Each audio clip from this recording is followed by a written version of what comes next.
وہ ایک انجینئر صاحب ہے، وہ یوں فرما رہے تھے. میں بہت حیران ہوتا ہوں ایسے بندوں پر جو آ کر کسی عالم دین کو کہے جی انجینئر صاحب یوں کہہ رہے تھے. اچھا جب ہم یہ بات کریں تو لوگ کہتے ہیں مولویوں کی میراث ہے علم. مجھ سے ایک شخص نے کہا کہ مولانا آپ لوگ بڑے غلط راستے پر ہیں. میں نے کہا کیوں؟ کہتے تم کہتے ہو مسجد نبوی میں امام اعظم ابو حنیفہ رحمہ اللہ کا نام لکھا ہے. ہمیں انجینئر صاحب نے بتایا وہاں پر 12 اماموں کے نام بھی لکھے ہیں. تو تم 12 اماموں کی بات ساتھ کیوں نہیں کرتے؟ ان کے مذہب کو کیوں نہیں مانتے؟ صرف امام ابو حنیفہ کی بات کرتے ہیں. لیکن وہ صرف انجینئر تھا، تیرے دماغ میں ڈال گیا کہ سنی 12 ائمہ کا قائل نہیں ہے. بندہ ان کی چینل پہ جا کے باتوں کو سنے، سب سے پہلے ایک کلپ وہ ضرور سنتا ہے. وہ کہتے ہیں دیوبندی مولوی اشرف علی تھانوی نے اپنے نام کا کلمہ پڑھوایا تھا اپنے مریدوں کو. اگر دیوبندی سچے ہیں تو اپنے پیر مولانا اشرف علی تھانوی کا رد کریں کہ اس نے اپنے نام کا کلمہ پڑھوایا لا الہ الا اللہ اشرف علی رسول اللہ استغفر اللہ. امام جعفر الصادق رحمہ اللہ کے لیے تعبیر و رویا کا مقدمہ اٹھائیں. ان کے پاس ایک شخص آیا، انہوں نے کہا حضرت میں نے خواب میں اذان دی ہے. کہا چوریاں چھوڑ دے تیرے ہاتھ کٹ جائیں گے. چلا گیا. کچھ دنوں بعد ایک عرصے بعد ایک اور آدمی، اس نے کہا حضرت میں نے خواب میں اذان دی. کہا انشاءاللہ رب العزت تجھے حج پہ لے جائیں گے. وہ شاگرد جو پہلے خواب کی تعبیر کے وقت بیٹھے تھے وہ اتفاق سے آج بھی بیٹھے تھے. اور انہوں نے کہا استاد جی مسئلہ کی ہو گیا؟ وہ بیچارہ یہی خواب دیکھ کر آیا تھا. آپ اولاد رسول آل علی ہیں، آپ سے تعبیر پوچھی، آپ نے فرمایا تیرے ہاتھ کٹیں گے، چور ہے بھاگ جا. اور یہی خواب اس بندے نے دیکھا. آپ نے کہا اللہ تجھے حج پہ لے جائے گا. انجینئر صاحب نے حاشیہ کیا چڑھا، دیوبندیوں نے اپنے نام کا کلمہ پڑھوایا، دیوبندیوں کے بابے اپنے نام کے کلمے پڑھواتے ہیں، اور ہمارا نوجوان جو صرف یوٹیوبر ہے بس اسے کوئی نہیں پتہ دین کے، اس نے فضائل اعمال کے 2 صفحے بھی نہیں پڑھے ہوں گے. باقی حدیث تو دور رہی، اردو کی حدیث کی کتاب کا نام لے رہا ہوں. اگر بات یہ ہے ایک کوارا بندہ جا کر خواب دیکھے کہ مجھے اس انجینئر صاحب نے اپنی کسی عزیزہ کا رشتہ خواب میں دیا ہے، صبح اگر وہ دعویٰ کر دے تو آپ کیا کرو گے؟ پھر دے گا یہ سادے بندے خواب ہے. انجینئر صاحب اگر آپ نے علماء دیوبند پر ہاتھ صاف کیے ہیں کہ دیوبندی اپنے نام کا کلمہ پڑھواتے ہیں، کلمہ پوری زندگی میں ایک بار پڑھنا ہوتا ہے یا ہر وقت ہم پڑھتے ہیں؟ ہر وقت پڑھتے ہیں یا نہیں پڑھتے؟ ہر وقت پڑھتے ہیں. حضرت تھانوی نے زندگی میں یہ ایک تعبیر دی اور تو نے الزام ٹھونک دیا دیوبندی کلمہ پڑھواتے ہیں. اگر یہ کلمہ ہوتا تو صبح شام پڑھنے کی بات کی جاتی. اسی انجینئر کا ایک چیلا ایک دن مجھے گفتگو میں بات آ گئی، مولانا ایک بات کہوں؟ میں نے کہا بڑے شوق سے. حضرت معاویہ کے دور میں ممبروں پر حضرت علی کو گالیاں دی جاتی تھی. آپ حضرت معاویہ کو رضی اللہ، حضرت علی کو بھی رضی اللہ. میں نے کہا اچھا گالیاں دی جاتی تھی؟ کہتے جی ہاں. میں نے کہا یہ تجھے پتہ چلا ہے؟ حضرت علی المرتضیٰ کے بیٹے امام حسن کو پتہ نہیں چلا تھا جس نے صلح کی ہے؟ اسے نہیں پتا تھا. جب میں نے اس طرح کے کلپس اس انجینئر کے خلاف بنانے اور بات کرنے اور یوں چیلنج سے گفتگو کرنا شروع کی تو مجھ سے انہوں نے رابطہ کیا بندے درمیان میں ڈال کے کہ مفتی صاحب آپ تو بہت ٹھیک بات کرتے تھے، آپ تو بہت اچھی باتیں سناتے تھے، آپ کو کیا ہو گیا؟ میں نے کہا کیوں؟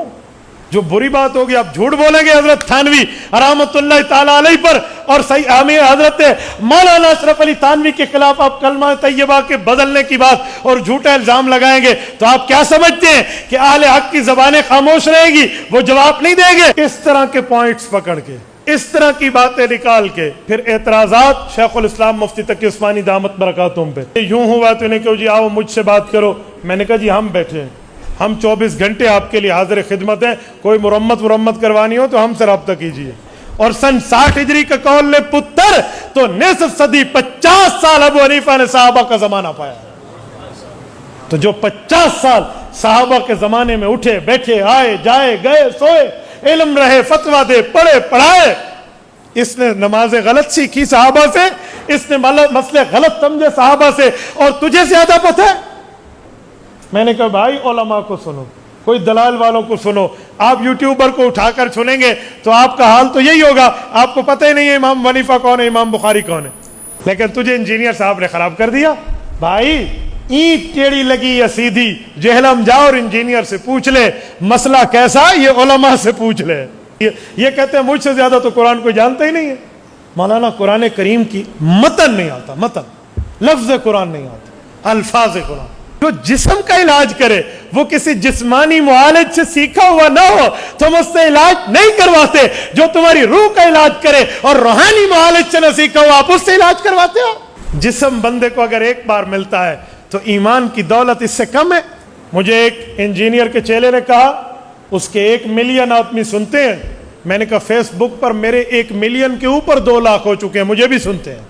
ہمارے ایک بیانات کو فیس بک پہ آپ اٹھا کے دیکھ لیں، 4 ماہ بعد 8 ملین آدمی اسے سن چکے ہوتے ہیں۔ آپ دیکھ لو ذرا، ہم سے آپ انجینئر صاحب کی ملاقات طے فرما لیں، یقین مانیں ہمیں دیوبند کا بیٹا نہ کہنا، کو تاروں کا زمانہ گزر گیا، رات کو سورج نے دکھایا تو پھر کہنا۔ بخاری اور مسلم کے نام پہ جھوٹ بولا جاتا ہے۔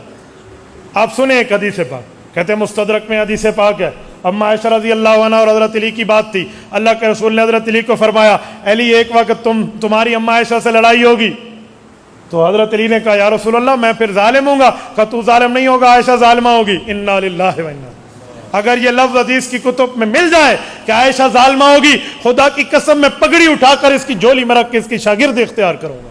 دشمن سے پیسے لے کر جو ماں کے خلاف بات کرے، ایسے سخن فروش کو مر جانا چاہیے۔ یہ عنوان ہم نے کیوں چلایا؟ ابھی مجھے مولانا کہہ رہے تھے کہ ہمارے ہاں ایک مسئلہ ہے، کچھ نوجوان آتے ہیں اور وہ آ کر پوچھتے ہیں مولانا آپ کے عقیدے میں یہ مسئلہ ہے، ہم نے انٹرنیٹ پر کسی کو سنا ہے، وہ کہہ رہے تھے یہ مسئلہ ہے، وہ ایک انجینئر صاحب ہے وہ یوں فرما رہے تھے، اجی فلاں صاحب ہے وہ یوں کر رہے تھے۔ میں بہت حیران ہوتا ہوں ایسے بندوں پر جو آ کر کسی عالم دین کو کہے جی انجینئر صاحب یوں کہہ رہے تھے۔ بھائی ہم نے اسٹرکچر بنوانا ہے، بھائی ادھر دروازہ 1 ہو یا 2 ہو، ہم نے تھلی بنوانی ہے، ہم نے سڑک بنوانی ہے، ہم نے کسی گھر کا نقشہ بنوانا ہے، کوئی عمارتیں کھدوانی ہے، یا دین کا مسئلہ پوچھنا ہے؟ پوچھنا دین کا مسئلہ ہے تو علماء کے پاس آئیں، عمارت بنوانی ہے تو انجینئر کے پاس جائیں۔ اچھا جب ہم یہ بات کریں تو لوگ کہتے ہیں مولویوں کی میراث ہے علم، علم کوئی مولویوں کی میراث ہے، کوئی اور نہیں پڑھ سکتا؟ بھئی پڑھ سکتا ہے، کس نے کہا نہیں پڑھ سکتا؟ کوئی انجینئر صاحب ہو، ساتھ عالم صاحب بھی ہوں سر آنکھوں پر، ہمیں تو کوئی نہیں مسئلہ۔ ایک انجینئر صاحب ہوں ساتھ مفتی بھی ہوں، بالکل ٹھیک ہے۔ انجینئر صاحب ہوں، محدث شیخ الحدیث ہوں، بالکل۔ حضرت مولانا پیر ذوالفقار احمد نقشبندی دامت برکاتہم العالیہ انجینئر بھی ہیں، عالم دین بھی ہیں، حافظ قرآن بھی ہیں، شیخ طریقت بھی ہیں۔ ہمیں تو کوئی نہیں پرابلم، ہمیں تو کسی قسم کا کوئی مسئلہ نہیں ہے۔ لیکن ایک بندہ جسٹ انجینئر وداؤٹ عالم ہو، آپ مجھے بتائیں اس کی بات عالم کے مقابلے میں کیا حجت ہے؟ مجھ سے ایک شخص نے کہا کہ مولانا آپ لوگ بڑے غلط راستے پر ہیں۔ میں نے کہا کیوں؟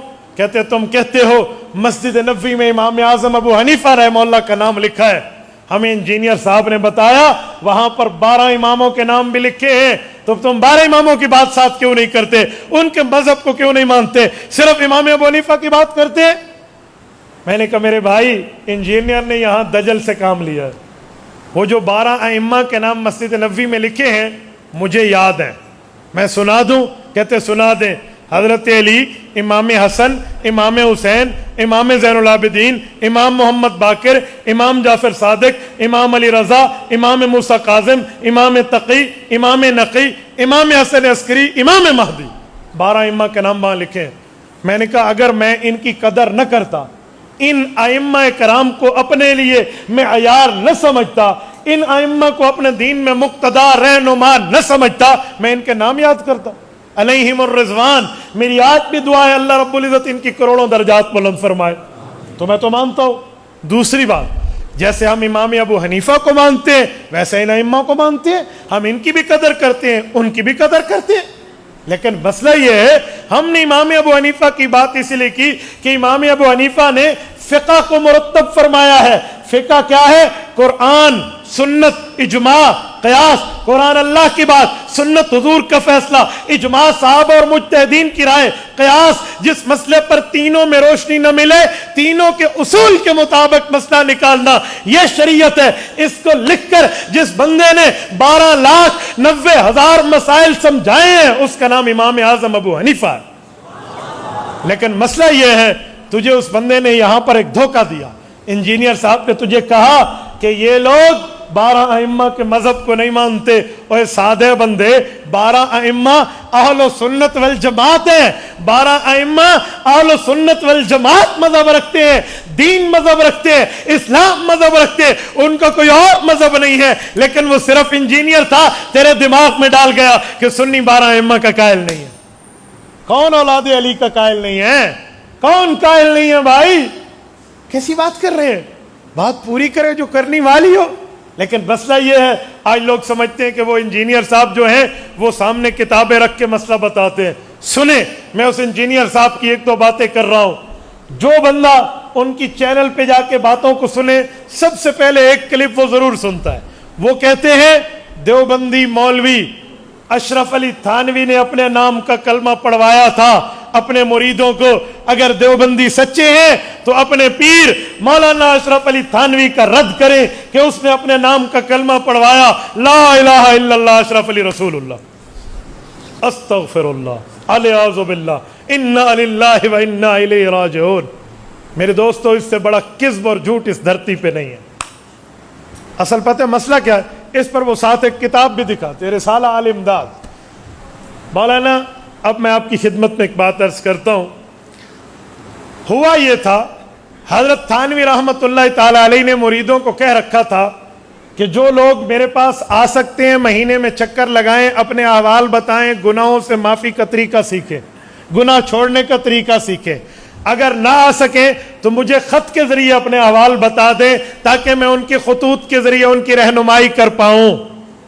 کچھ مریدین آ جاتے، کچھ خطوط لکھتے، حضرت خطوط کے جوابات لکھواتے، یہ گناہ یوں چھوڑو، اچھا یہ اچھا کام ہو گیا، یہ برا ہو گیا، یہ یوں چلتا۔ ایک مرید نے گناہ معاف ہوئے، اس کے گناہ کی توبہ ہوئی، توبہ کا طریقہ سیکھا، گناہ چھوڑنے کا طریقہ، نیکی پر مضبوط رہنے کا طریقہ، سب کچھ سیکھا اور سمجھا۔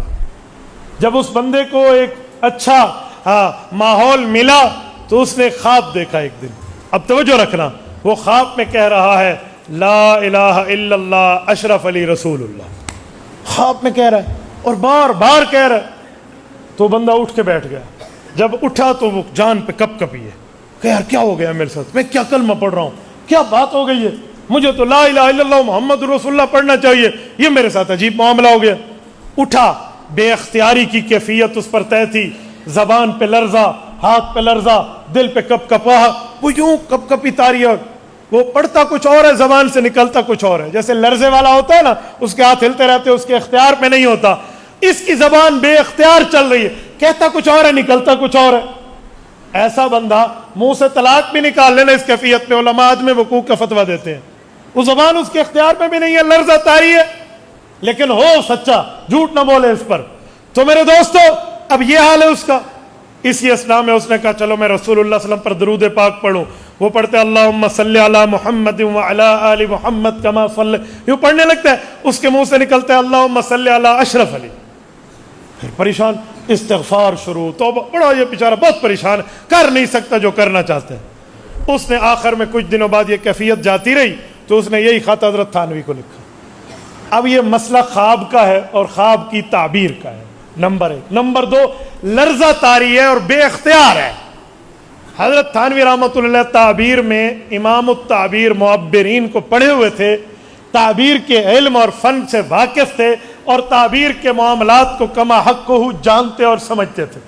آپ کو پتہ ہو تعبیر کا فن بڑا مشکل فن ہے، ہر بندے کی بس کی بات نہیں ہے، اس لیے علماء مشائخ منع فرماتے ہیں کہ خواب دیکھو تو ایرے غیرے کو نہ سناؤ، کسی اتھینٹک بندے کو سناؤ ورنہ وہی ہو جاتا ہے۔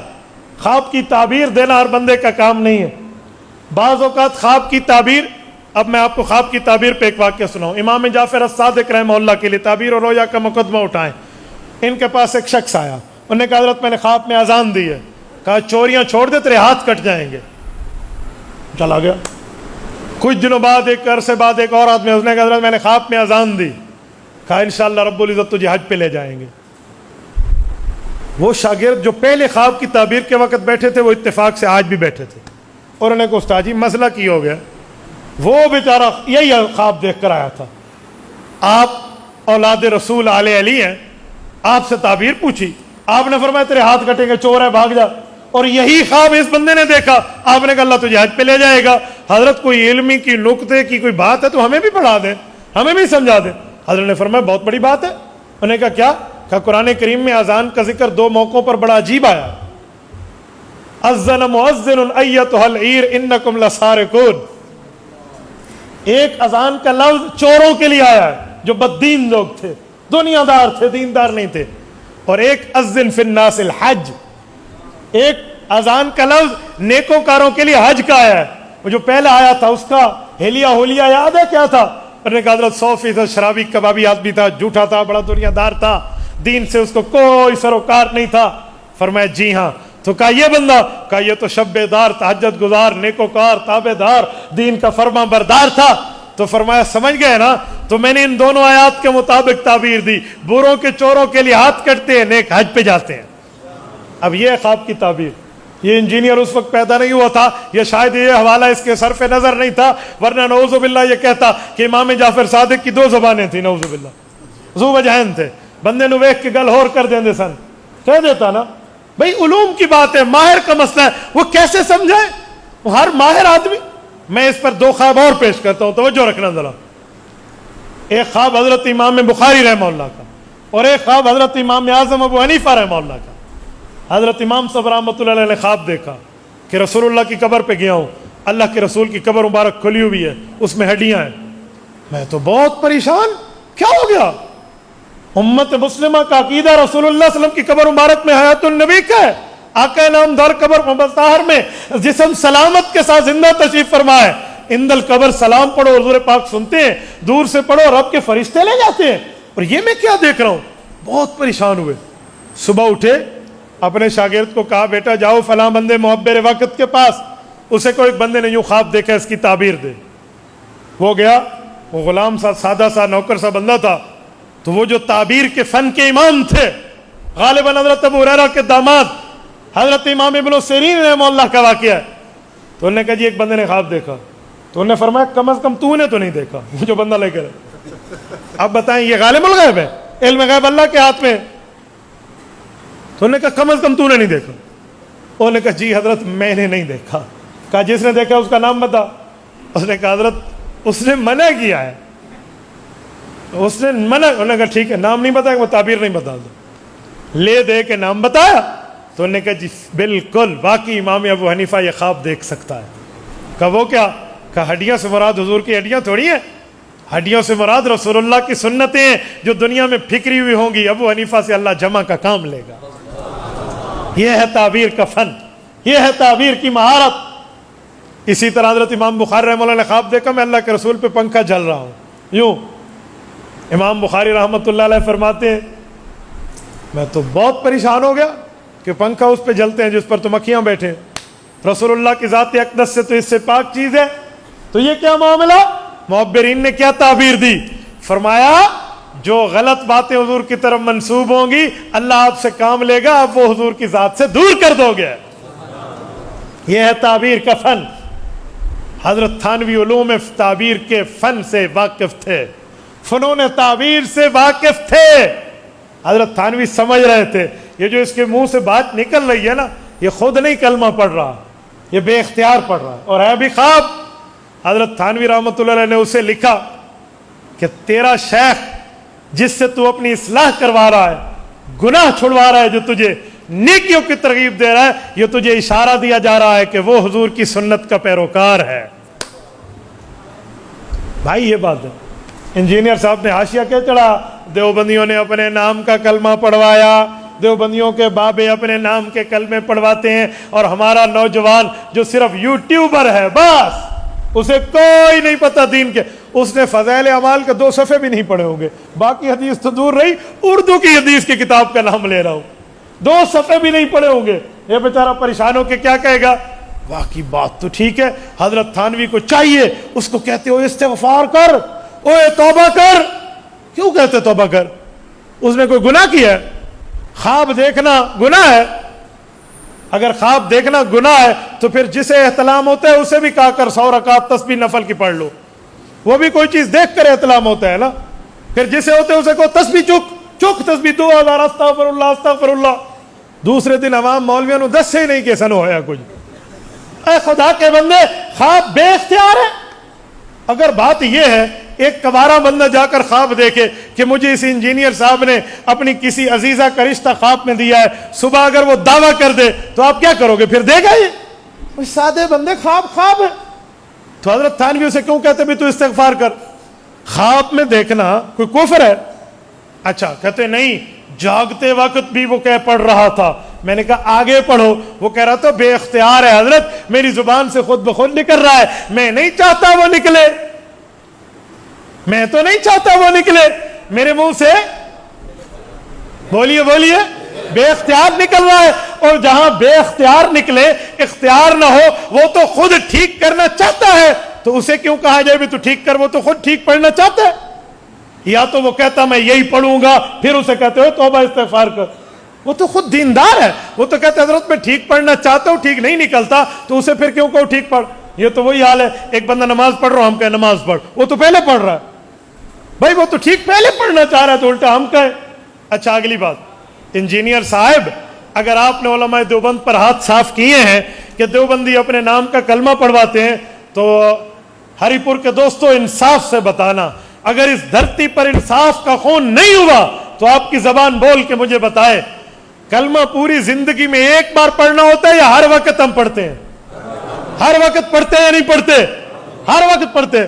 حضرت تھانوی نے زندگی میں یہ ایک تعبیر دی اور تو نے الزام ٹھونک دیا دیوبندی کلمہ پڑھواتے ہیں. اگر یہ کلمہ ہوتا تو صبح شام پڑھنے کی بات کی جاتی، صبح شام یہی پڑھا جاتا، صبح شام یہی کہا جاتا. لیکن بڑی ہی افسوس، بڑے ہی امانت کے خون کرنے کا کام اس انجینئر نے کر دیا اور علماء کے عوام کے دماغ میں علماء دشمنی ڈال دی.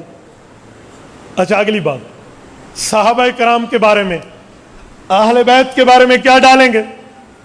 اسی انجینئر کا ایک چیلا ایک دن مجھے گفتگو میں بات آ گئی، میرے پاس آ گئے. میں نے کہا جی آ جائیں. آ گئے وہ، مولانا ایک بات کہوں؟ میں نے کہا بڑے شوق سے. حضرت معاویہ کے دور میں ممبروں پر حضرت علی کو گالیاں دی جاتی تھی. آپ حضرت معاویہ کو رضی اللہ، حضرت علی کو بھی رضی اللہ، سچ بتاؤ. ٹھیک ہے. میں نے کہا ذرا کوئی گالی تو بتا دو، کون سی ممبروں پر ہوتی تھی؟ نہیں پہلے اس سے میں نے ایک بات اور کہی. میں نے کہا اچھا گالیاں دی جاتی تھی؟ کہتے جی ہاں. میں نے کہا یہ تجھے پتہ چلا ہے؟ حضرت علی المرتضیٰ کے بیٹے امام حسن کو پتہ نہیں چلا تھا جس نے صلح کی ہے؟ اسے نہیں پتا تھا، وہ تو صلح کر رہا ہے. تو حضرت علی کا زیادہ رشتہ دار لگتا ہے حضرت حسن سے، امام حسن کو نہیں پتا. مجھے کہتے ہو سکتا ہے امام حسن تک بات نہ آئی ہو، چھپ چھپا کے گالیاں دی جاتی ہوں. پھر میں نے کہا اب تیرا جھوٹ پکڑا گیا. ادھر کہتے ہیں ممبر پہ دی جاتی تھی، ادھر کہتے ہیں چھپ چھپا کے. اوے ممبر کی بات چھپ چھپائی ہوتی ہے؟ اچھا چلو دوسری بات، کون سی گالی تھی؟ ذرا وہ گالی لکھ کر بھیجو مجھے. گالی تو لکھ کر بتا دو، کون سی گالی تھی؟ کون سی گالی تھی؟ اس نے سر پاؤں کا زور لگایا، ایک گالی ثابت نہ کر سکا. مجھے کہتے ہیں مولانا مجھے موقع دیں، ایک ہفتے بعد میں استاد جی سے پوچھ کے آ جائے. انہوں نے کوئی رابطہ کیا تو آ گئے. ہاں جی بتائیں. مسلم شریف کی حدیث میں. میں نے کہا واہ، سر آنکھوں پہ لکھا. کہاں ہے مسلم میں؟ ہم نے کوئی مسلم چھٹیاں نہیں کی، میری 1 گھنٹے کی چھٹی نہیں ہے سیاستہ میں، تو مسلم کی بات کرتا ہے. حضرت مولانا اگر کوئی چھٹی گھنٹے کی ہو جاتی نا، میں استاد جی سے گھر جا کر پڑھ لیتا تھا کہ تاکہ سند متصل رہے، اس کا انفصال نہ ہے. میں نے کہا جی ہمیں دکھا، میں تیرا ہاتھ چوموں گا، دکھا مسلم، بسم اللہ. کہاں؟ وہ لے دے کے ایک روایت لایا کہ حضرت سعد بن ابی وقاص حضرت معاویہ کے پاس گئے تو حضرت معاویہ نے حضرت سعد بن ابی وقاص کو کہا کہ آپ حضرت علی کے موقف کی تائید کرتے، ہماری تائید نہیں کرتے، خون عثمان پہ آپ کو ہماری تائید کرنی چاہیے تھی، آپ کو حضرت علی المرتضیٰ کی حکمت عملی کے خلاف بات کرنی چاہیے تھی، آپ نے ان کے خلاف کیوں نہیں کہا؟ میں نے کہا بس. کہتا جی بس، یہ گالی ہے؟ اسے گالی کہتے ہیں؟ اے شرم کر، چھوڑی پانی پا کے ڈب مار، اسے گالی کہتے ہیں؟ کہتے پھر حضرت علی کے خلاف موقف کی بات کیوں کرتے تھے؟ میں نے کہا بھائی خون عثمان پہ لڑائی ہوئی تھی، تلواریں چلی تھی، جنگ ہوئی تھی، وہاں جب لڑائی پڑے تو ایک بندہ اپنے دوسرے دوست کو نہیں کہہ سکتا یار میرا ساتھ دے یا اس کا ساتھ دے. جب تک معاملہ چلتا رہا تو اپنی اپنی حکمت عملی رہی. جب حضرت حسن نے صلح کر لی تو دونوں کی حکمت عملی ایک ہو گئی. لڑائی کے دور کی بات کو، اس موقف کو تو بات کر. اچھا وہ دونوں اگر اس مسئلے پر ایک دوسرے سے بات بھی کر رہے ہیں، اگر یہ جرم ہے تو کل کوئی بے ایمان یہ کہہ دے کہ وقت کے 2 نبی نعوذ باللہ ایک دوسرے کو گالیاں دیتے تھے، مار کٹائی کرتے تھے ایک دوسرے کی، کیا کرو گے؟ اور وہ آیت پڑھ کے دکھا دے، یبن ام لا تأخذ بلحیتی ولا براسی. حضرت موسیٰ علیہ السلام سیدنا ہارون علیہ السلام کے پاس گئے، اتنے جذبات میں آئے کہ سر کے بالوں سے بھی پکڑا، نوچا اور داڑھی کے بالوں سے پکڑ کر انہیں تنبیہ کی. تو حضرت ہارون کو یہ عرض کرنا پڑی کہ اے میرے ماں جائے بھائی، جس ماں کا دودھ تو نے پیا اس اماں کا دودھ میں نے پیا، ہم ایک ماں کی اولاد ہیں. یبن امّا لا تأخذ بلحیتی ولا براسی، میرا موقف تو سن لو، میری بات تو سن لو. میں نے بنی اسرائیل میں 2 ٹکڑے نہیں کیے، میں اس وجہ سے خاموش تھا کہ کہیں فرقہ واریت عام نہ ہو جائے. حضرت موسیٰ رک گئے. اگر اس طرح کی بات میں کوئی بات آئے، شکر ہے کہ اس وقت کوئی وہاں انجینئر نہیں تھا جو حضرت موسیٰ علیہ السلام کی قوم کو کہتا نعوذ باللہ نعوذ باللہ، تم اس نبی کا کلمہ پڑھ رہے ہو جس نے اپنے بھائی کے ساتھ نعوذ باللہ یوں کیے. اے خدا کے بندے، کوئی عقل کو ہاتھ مارو. سیدنا معاویہ اور حضرت علی المرتضیٰ رضی اللہ عنہ پہ اتنی تمہاری باتیں. اچھا میں ایک بات تمہیں کہہ رہا ہوں، سنیے.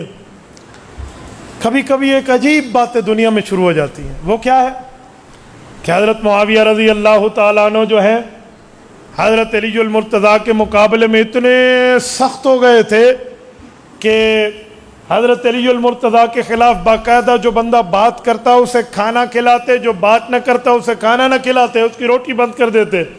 کذابو، جھوٹ نہ بولو اس مسئلے پر. صحابہ کرام کے خلاف ابن عساکر اٹھائیں، امام ابن عساکر رحمہ اللہ تاریخ مدینہ دمشق میں لکھتے ہیں کہ جس وقت جنگ جاری تھی، ان کی تیاریاں ہو رہی تھی، ملک روم کے بادشاہ نے حضرت علی المرتضیٰ رضی اللہ عنہ کو دھمکی آمیز خط لکھا اور وہاں کہا اے علی میری بیعت کر ورنہ میں یہ وہ کر دوں گا. حضرت معاویہ تک یہ بات پہنچی تو سیدنا معاویہ بن ابی سفیان نے روم کی سلطنت کے بادشاہ کو خط لکھا حضرت علی المرتضیٰ کے جواب سے پہلے، اور خط کے الفاظ امام ابن عساکر نے تاریخ مدینہ دمشق میں لکھے ہیں. یا لعین الروم لئن لم تنتہی وترجع الى بلادک لاستلحن انا وابن عمی ولأضیقن علیک الارض بما رحبت. اور رومی لعین، تیری جرت، تیری ہمت، سکت، طاقت و قوت، تو علی المرتضیٰ کو دھمکی دے گا ہماری اندرونی چند باتوں کی چپکلش کی وجہ سے. اگر تو نے اپنی فوجیں علی المرتضیٰ کی سرحدوں سے واپس نہ کی اور تو اپنے ملک کو واپس نہ پلٹا، میں اور میرے چچے کا بیٹا علی المرتضیٰ صلح کر کے ایک ہو جائیں گے اور تجھے وہاں ڈالیں گے جہاں تک تیرے اوپر زمین تنگ ہو جائے گی. یہ جملہ کہاں جائے گا؟ یہ خطوط کہاں جائیں گے؟ یہ محبت کی باتیں کہاں جائیں گی؟ یہ تو بتاتے ہوئے انجینئروں کی زبانیں گونگو جا رہی ہیں. یہ آپ کو نہیں بتایا جا رہا. جب میں نے اس طرح کے کلپس اس انجینئر کے خلاف بنانے اور بات کرنے اور یوں چیلنج سے گفتگو کرنا شروع کی تو مجھ سے انہوں نے رابطہ کیا بندے درمیان میں ڈال کے کہ مفتی صاحب آپ تو بہت ٹھیک بات کرتے تھے، آپ تو بہت اچھی باتیں سناتے تھے، آپ کو کیا ہو گیا؟ میں نے کہا کیوں؟ جو بری بات ہوگی آپ جھوٹ بولیں گے حضرت تھانوی رحمۃ اللہ تعالیٰ علیہ پر اور حضرت مولانا اشرف علی تھانوی کے خلاف آپ کلمہ طیبہ کے بدلنے کی بات اور جھوٹا الزام لگائیں گے تو آپ کیا سمجھتے ہیں کہ اہل حق کی زبانیں خاموش رہیں گی؟ وہ جواب نہیں دیں گے، وہ بتائیں گے نہیں، وہ سمجھائیں گے نہیں؟ تو میرے دوستو، میری بات کا مطلب یہ ہے اس طرح فتنے بازی آ رہی ہے اور دین سے دور کیا جا رہا ہے. اور جو لڑکا صرف یوٹیوب تک بیٹھا ہے، جو لڑکا صرف انٹرنیٹ تک بیٹھا ہے، وہ گھر میں بیٹھ کے سمجھتا ہے جی بڑی بات ہو رہی ہے، بڑی بات ہو رہی ہے، اجی فلاں ہو رہا ہے، فلاں ہو رہا ہے. اور میں ایک بات مزید آپ کو سمجھاتا ہوں، اس طرح کے پوائنٹس پکڑ کے، اس طرح کی باتیں نکال کے پھر اعتراضات شیخ الاسلام مفتی تقی عثمانی دامت برکاتہم پہ کیا کہ مفتی تقی عثمانی نے یہ بات کی تھی، فلاں جگہ بات کی ہے، اگر یہ یوں ہوا تو انہیں کہو جی آؤ مجھ سے بات کرو. میں نے کہا جی ہم بیٹھے ہیں، ہم 24 گھنٹے آپ کے لیے حاضر خدمت ہیں، کوئی مرمت کروانی ہو تو ہم سے رابطہ کیجئے، تھوڑا ہم سے رابطہ کیجئے. کچھ ہم سے کہا ہوتا، کچھ ہم سے سنا ہوتا، غیروں سے کہا تم نے، غیروں سے سنا تم نے، ہم نے ہمارے لیے تو کوئی. اچھا پتہ ہے میں نے چیلنج کسے کرنا ہے کسے نہیں کرنا. جس کا فن ہے اس سے بات نہیں کریں گے، جس کا فن نہیں ہے کسی اور نو گال کرنی. مسئلہ حضرت مولانا عبد الوحید صاحب اور میرا ہو، ایک بندہ مجھ سے نہ کہے کسی تیسرے سے جا کر کہے تو اس کا معنی ہے نہ مولانا سے مخلص ہے نہ مجھ سے. بھئی ہمارا مسئلہ ہے وہ مخلص ہے اور ہمارا معاملہ ٹھیک کرانا چاہتا ہے تو ہم سے بات کرے نا. تاکہ ہم بیٹھ کر ایک معاملے کو ٹھیک کر لیں. یہ اس طرح کے کئی معاملے ہیں میرے دوستو، وہ آپ انٹرنیٹ پہ بیٹھ کے سنیں گے، وہ آپ کے معاملات ٹھیک ہوں گے یا خراب ہوں گے آپ خود سمجھ جائیں. اور میں ایک بات مزید کر رہا ہوں آپ کو سمجھانے کے لیے، احادیث نبویہ پر اعتراض، اور پھر کیا امام اعظم ابو حنیفہ سے امام بخاری کا تقابل کریں گے، اور عوام یہ سمجھے گی کہ امام بخاری رحمہ اللہ نے حدیث بتائی ہے اور امام حنیفہ نے مسئلہ بتایا ہے، لہٰذا امام بخاری کی بات ٹھیک ہے، امام حنیفہ کی نعوذ باللہ غلط ہے. میں کچھ دنوں پہلے ٹیکسلا میں تھا، وہ جو آپ مولانا سہیل صاحب کی بات کر رہے تھے، ان کے پاس تھا تو 3 بندے آ گئے میرے پاس اور مجھے آ کر کہا کہ امام بخاری تو یوں کہتے ہیں، ہمیں انجینئر صاحب نے بتایا امام حنیفہ یوں کہتے ہیں، تو امام بخاری کی بات امام حنیفہ کیوں نہیں مانتے؟ مجھے ہنسی آ گئی. آپ ہنستے ہیں؟ میں نے کہا بھائی آپ کو پتہ ہے امام بخاری اور امام ابو حنیفہ میں بڑا کون ہے؟ امام بخاری بڑا ہے جو حدیث بتاتا ہے. میں نے کہا یہ تو تمہارا تاریخ کا علم ہے. امام ابو حنیفہ کی وفات کے 45 سال بعد امام بخاری پیدا ہوئے ہیں. 150 ہجری میں امام صاحب نے وفات پائی ہے اور 194 یا 95 ہجری میں امام بخاری کی پیدائش ہے. نصف صدی بعد امام بخاری پیدا ہوئے ہیں. مجھے دیکھ کہتے ہیں اچھا امام حنیفہ اتنے بڑے ہیں؟ اللہ. میں نے کہا تو یوٹیوب کا چینل لگایا کر اور اس کا پیکج کر کے دیکھا کر، تجھے اور کوئی نہیں پتا، بس تو یہی کام کرتا رہا. خدا کے بندے، شادی مخلوق ہو. میں نے کہا امام بخاری نے کس صحابی سے ملاقات کی ہے؟ کہتے نہیں حضور پاک کے 200 سال بعد جو آئے ہیں، تو صحابہ تو حضور کے 100 سال بعد تک دنیا میں رہے. میں نے کہا امام ابو حنیفہ کی پیدائش کے 3 قول ہیں، سن 80 ہجری، سن 70 ہجری، سن 60 ہجری. 80 ہجری جمہور کا قول ہے، 70 ہجری امام سمعانی کا قول ہے، پوتے 60 ہجری کا قول کرتے ہیں. تو اگر امام حنیفہ سن 80 ہجری میں پیدا ہوئے نا تو 30 سال صحابہ کا زمانہ پایا، 90 100 110 سے صحابہ کا زمانہ ختم ہے. اور اگر 70 ہجری کی پیدائش کا قول لیں 40 سال امام حنیفہ نے صحابہ کا زمانہ پایا. اور سن 60 ہجری کا قول لیں پتر تو نصف صدی 50 سال ابو حنیفہ نے صحابہ کا زمانہ پایا. تو جو 50 سال صحابہ کے زمانے میں اٹھے بیٹھے آئے جائے گئے سوئے، علم رہے، فتویٰ دے، پڑھے پڑھائے، اس نے نمازیں غلط سیکھی صحابہ سے، اس نے مسئلے غلط سمجھے صحابہ سے، اور تجھے زیادہ پتہ ہے. ان میں سے ایک لڑکے کی یوں ٹیک جا کے لگی. مجھے کہتے ہیں مولانا ماشاءاللہ، اچھا امام ابو حنیفہ نے صحابہ کو دیکھا اور امام صاحب نے صحابہ سے ملاقاتیں کی ہے؟ یقین مانے جیسے محبت سے چہرہ کھل اٹھتا ہے. میں نے کہا بھائی علماء کو سنو، کوئی دلال والوں کو سنو. آپ یوٹیوبر کو اٹھا کر سنیں گے تو آپ کا حال تو یہی ہوگا، آپ کو پتہ ہی نہیں ہے امام حنیفہ کون ہے، امام بخاری کون ہے. اچھا کہتے ہیں اچھا امام بخاری نے جو امام حنیفہ کے خلاف باتیں کی ہیں وہ کیوں کی ہیں؟ میں نے کہا یہ بھی آپ کے سامنے انہیں جھوٹ بولا ہے. امام بخاری نے کوئی بات امام حنیفہ کے خلاف نہیں کی. کہتے ہیں مولانا امام بخاری نے پوری بخاری میں امام حنیفہ کا نام ہی نہیں لیا. میں نے کہا یہ بات ٹھیک ہے کہ نام نہیں ہے، لیکن اس کا یہ مطلب ہے کہ امام بخاری امام حنیفہ کے خلاف ہے؟ کہتے ہیں نام نے جو نہیں لیا. میں نے کہا امام بخاری امام کسے مانتے ہیں؟ کہتے ہیں امام شافعی کو. تو میں نے کہا اپنے امام شافعی کا نام بخاری میں لیا ہے؟ کہتے ہیں مجھے نہیں پتا. میں نے کہا میں بتاتا ہوں، نہیں لیا. پوری بخاری میں امام شافعی کا نام بھی نہیں ہے. پھر امام بخاری کا اپنے امام سے بھی پھڈا تھا. چپ. تو میں نے کہا امام ابو حنیفہ اور امام شافعی بڑے دور کی بات ہے، امام بخاری رحمۃ اللہ تعالی علیہ نے ان راویوں کی بات کی ہے جو اپنے زمانے کے. اچھا. میں نے کہا اب دماغ ٹھیک ہوا. اور مزے کی بات سناؤ، امام مسلم تو امام بخاری کے امام شافعی رحمۃ اللہ علیہ کے متفق علیہ مقلد ہے. امام مسلم ابن الحجاج القشیری رحمۃ اللہ علیہ المتوفی 241 ہجری، انہوں نے پوری صحیح مسلم میں امام شافعی کا نام نہیں لیا. صحیح ہے ان میں. پھر کیا کرو گے؟ تو بیٹا نام نہ لینے کا یہ مقصد ہے. اچھا میں نے کہا اگلی بات کروں. امام بخاری نے بخاری شروع کی ہے امام ابو حنیفہ کے شاگرد سے. امام بخاری نے صحیح بخاری شروع کی اور پہلا راوی ہے وَبِهِ قَالَ حَدَّثَنَا الْحُمَيْدِي. اس حمیدی کا نام حاشیے میں موجود ہے، ہوا عبداللہ ابن زبیر المکی. عبداللہ ابن زبیر المکی لقب حمیدی. حمیدی شاگرد ہیں امام عبد الرزاق ابن الحمام الصنعائی کے، اور وہ شاگرد ہیں قاضی ابو یوسف کے، اور قاضی ابو یوسف شاگرد ہیں امام اعظم ابو حنیفہ کے. تو بیٹھا ہوا اپنے نام کی باتیں کر رہا ہے. اور امام بخاری نے بخاری ختم کی ہے. امام حنیفہ کے علاقے سے پیار دیکھیں. الکواکب الدراری اٹھائیں، کوکب الدری نہیں، کواکب الدراری. 25 جلدوں میں امام کرمانی کا حاشیہ ہے. الکواکب الدراری کی آخری جلد اٹھائیں. کلہم اربعۃ کوفیون. امام کرمانی فرماتے ہیں امام بخاری جو آخری روایت لائے ہیں وَبِهِ قَالَ حَدَّثَنَا احمد بن اشکاب قال حدثنا محمد بن فضيل عن عمارة بن القعقاع عن ابي زرعة عن ابي هريرة رضی اللہ عنہ وعنہم. کا صحابی چھوڑ کے پیچھے چاروں راوی امام ابو حنیفہ کے شہر کوفہ کے رہنے والے تھے. امام بخاری نے ختم جو بخاری کی ہے وہ بھی احناف کے شہر پہ ختم کی ہے. ابو حنیفہ سے امام بخاری کا پیار ابتدا میں بھی ہے انتہا میں بھی ہے, وہ تو ایک ہے, تیرا کیا مسئلہ ہے؟ لیکن تجھے انجینئر صاحب نے خراب کر دیا. بھائی اینٹ ٹیڑھی لگی یا سیدھی, جہلم جا اور انجینئر سے پوچھ لے مسئلہ کیسا, یہ علماء سے پوچھ لے. حدیث کیسی, یہ علماء سے پوچھ لے. آیت و تفسیر کیسی, یہ علماء سے پوچھ لے. افسوس تجھے جسم کی ٹھیک کرنے کے لیے صحیح ڈاکٹر تو مل گیا, جسم کو صحیح خوراک دینے کے لیے سبزی منڈی میں اچھی دکان تو مل گئی, تجھے جنرل سٹور تو بڑا اچھا مل گیا, وہاں تو جا کر بڑے بڑے دکانوں سے اپنے لیے خریداری کر کے لایا. افسوس کہ اپنی حفاظت کے لیے کسی اتھینٹک عالم سے بھی رابطہ کر لیتا. وہ رابطہ ہمارا نہیں ہے, وہ ادھر ادھر کی باتیں.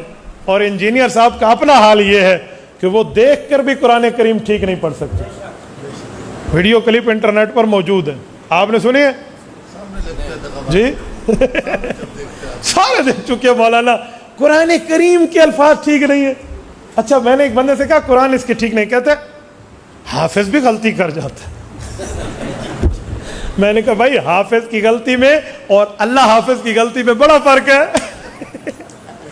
حافظ اور اللہ حافظ کی غلطی کا فرق ہے. اور بھائی حافظ غلطی کر کے دوبارہ پڑھ لیتا ہے یا پچھلا بتا دیتا ہے. یہ جو اللہ حافظ ہے نا علم سے, اس بیچارے کی غلطی تو ایسی ہے اور کہتے ہیں میں عرب سے اچھا قرآن جانتا ہوں.